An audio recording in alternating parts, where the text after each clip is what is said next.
Good morning. We're here on this sweet, sweet Sunday, August the 26th of 2018, and we're still reading in the book of Job. I hope everybody's having a great weekend and winding down. Hope you've had some rest, and we'll get some rest today on Sunday. I hope most of all you guys enjoy your time at church with your church family, and they become our family just like the rest of us have family.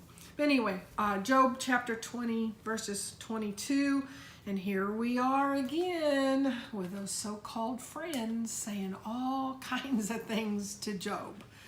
Oh man, what a lesson in the power of our words. It does. I highlighted a couple of things. I really don't have a lot to say because the same things are happening. I'm still getting pictures of our churches who, in a religious spirit, get off track and tie us to works instead of grace. I still see, friendships that well-meaning people that want to say the right things and then they don't, and they end up causing harm. Power of our words, the power of the spoken word is so powerful. But here's a couple of reminders. Don't you realize, this is verse 4 of chapter 20, this is Zophar speaking to Job. Don't you realize that from the beginning of time, ever since people were first placed on the earth, the triumph of the wicked has been short-lived and the joy of the godless has been only temporary. Even though he may not be speaking in the right spirit or the right frame of mind to give Job comfort, that is a reminder that it's easy for us to look around and think, wow, nothing bad ever happens to them. And here, they're off partying and living this kind of a lifestyle, and yet it looks to me like they're prospering. It is good reminders that since the beginning of time, the wicked people, their triumph has been short-lived. Just a good reminder of that. And then Job speaks back. I've got one wow written in my column today. Chapter 21, verse 1. Then Job spoke again. Listen closely. Now remember, Job's speaking to his friends, the ones that come to comfort him in his time of need. And this is Job's words to him. Listen closely to what I am saying. That's one consolation you can give me. Bear with me and let me speak. After I've spoken, you may resume mocking me. You would think right there they would get it, that they're not helping him. I mean, there comes a point in time when they're not receiving what you're saying anyway. Obviously, Job wasn't receiving anything from his friends. He felt like they were mocking him, and in truth, they were. But then this is what really got me. Verse 4. My complaint is with God, not people.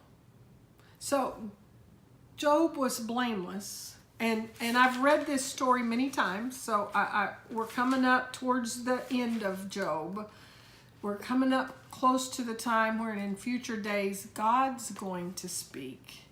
And so if anybody's ever read the book of Job, they know that God kind of rebukes Job.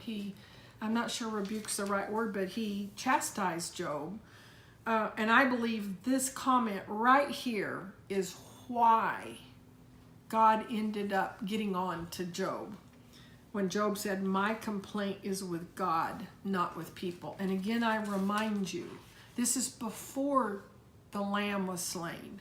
This is before Jesus Christ saved the world. And his complaint was with God, not with people. And still today, when bad things happen, our instinct is to blame God. Instead of understanding we live in a fallen world and bad things happen. Bad things happen. See, I'm on a quest. This is what I want to do. I want to read these stories. I want to read this book. I want to pray. I want to hear God speak so that when those bad times come, I can stay in perfect peace. I can ride out the storm perfectly calm and consistent without my emotions going up and down like the waves. That's why I read. That's why I pray. That's why I give myself to him over and over again, so that I'm not making it about me. So that when the call comes in the middle of the night and fear wants to grip me, I can cast off that fear and say, I don't listen to fear, I listen to God. He'll guide me through this storm. He'll give me a peace that surpasses understanding when nothing looks as though I should be peaceful. I don't have it all together. I've told you guys this week. I have my struggles. I haven't arrived yet, but I've left the station. I'm seeking him. Seek ye first the kingdom and all these things. What I desire most is the peace. The peace. Because when I'm in peace, I can think. When I'm in peace, I can hear him. When I'm in peace, I can reason with the logic he's given me, with the wisdom that's from him. When I'm in fear, I get in my flesh. And when I'm in fear, I can't hear God. When I'm in fear, I hear all the voices of the world. And I make wrong decisions. I knee-jerk react when I'm in fear instead of waiting. See, God's the same yesterday, today, and tomorrow. You think he's telling you to change jobs? Wait until you know. When in doubt, wait. God doesn't change. He thinks that you're supposed to go and start this journey. You think that's what God's telling you? Well, you know what? If he told you that today, he'll tell you that next week. And he'll tell you next week. You think God's telling you to divorce your spouse? Wait. What does the word say? What is God really saying? Because I talked about how we respond when we're in fear. The same thing can be said about anger. In fact, most of the time, not all, there is a true anger. Most of the time, anger is what's used to mask fear. And we don't make good decisions when we're angry. The Bible says, be angry and sin not. 2 Corinthians, we're starting the 2 Corinthians. So we just finished the first letter to the Corinthians that Paul wrote. Now we're into his second letter to the Corinthians, chapter 1.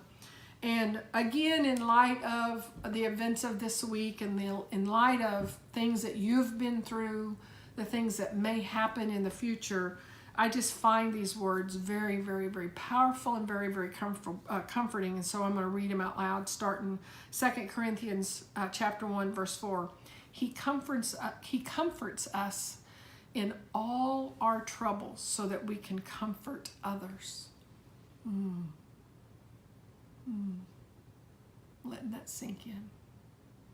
He comforts us in all of our troubles so that we can comfort others. See, even when we're needing the comfort, it's not about us. Even when it's real. I mean, it's real. I just lost somebody I love dearly, and my pain is real. He comforts us so that then we know how to comfort others. Even in those moments, it's not about us. It's not about me. It never has been. It never will be. It's all about him. When they are troubled, we will be able to give them the same comfort God has given us. For the more we suffer for Christ, the more God will shower us with his comfort through Christ. Now that doesn't say God makes us suffer. That gets so twisted. That does not say God makes us suffer. It says that God is with us when we suffer. I'll read it again. For the more we suffer for Christ, the more God will shower us with his comfort through Christ. Even when we are weighed down with troubles, it is for your comfort and salvation. For when we ourselves are comforted, we will certainly comfort you. Then you can patiently endure the same things we suffer. See, when I can watch somebody walk it out, I've watched my mom walk out being a widow for 18 years now. I've watched my grandmother live to the age of 97 and have a glorious homecoming that was beyond words to describe. I've watched the elders in my life age gracefully, and they're teaching me how to do that. I don't have to fear aging. I don't have to fear death. It's a glorious time, because we read yesterday about our glorified bodies and the glory we get to have when they put our body in the earth. Powerful, powerful. So just be comforted today so that you can comfort others. God bless you.